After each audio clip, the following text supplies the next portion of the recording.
great to be back with the Pavilion Ponders after our summer break. So do you feel lucky? Do you put your success down to luck or your ability? Depending on how you answer that question, you may be more or less inclined to think of yourself as a fraud. This is what we call the imposter phenomenon. So originally coined in the 1970s by a couple of researchers who looked at high performing women.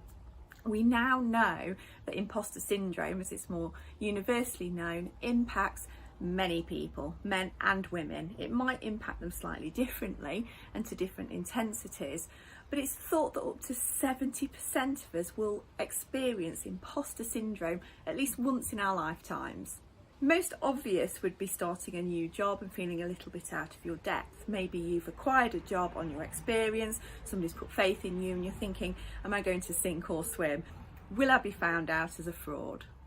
Imposter syndrome is an intellectual form of self-doubt. For some of us, that feeling goes much deeper, and actually it's rooted in genuine fear.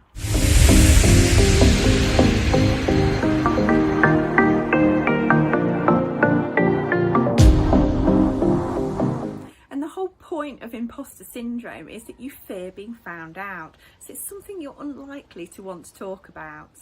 What we do know about imposter syndrome, it is most heavily associated with anxiety and depression. So how do we look at imposter syndrome? How do we recognise it? How do we measure it? And are there different types? One of the leading experts on imposter syndrome is Dr. Valerie Young, and actually she's identified 5 types of imposter syndrome. Depending on your type, there might be different array of symptoms. So I think this is a really useful technique to kind of step through and identify what is at the root cause of your imposter syndrome, or fear or feeling of failure.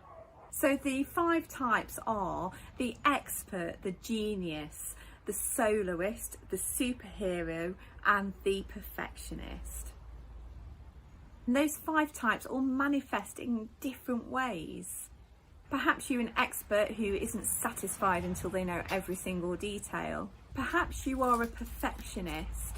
Are you looking at the imperfections rather than all of your successes? Are you a natural genius? And don't be coy here, because if you usually find it really easy to grasp things and a new subject or topic comes up or project and it isn't that easy, perhaps you feel ashamed that you're not grasping that as quickly as you normally do. Then there's the soloist. The soloist does everything on their own. They don't want to ask for help. And finally, the superhero. This person is going to work and work and work and work and work and ultimately burn out.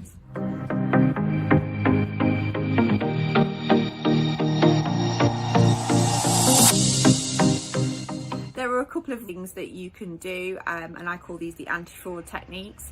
So the first one is to absolutely talk about it, even though it is the most scariest thing. But talk about it with somebody who you are close with, a peer or trusted colleague. Second thing, do identify where that feeling of fear is coming from. Finally, the hilltop technique. So we're always encouraging ourselves and other people to look at things from different perspectives. Imagine that you're on somebody else's hilltop. What can they see?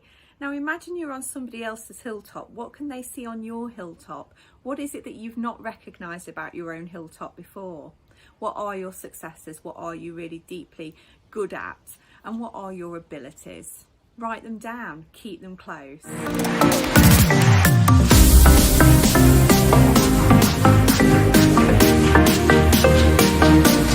What can we take from this Pavilion Ponder?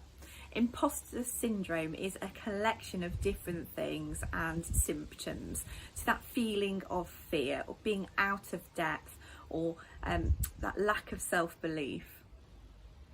And imposter syndrome isn't just a female thing.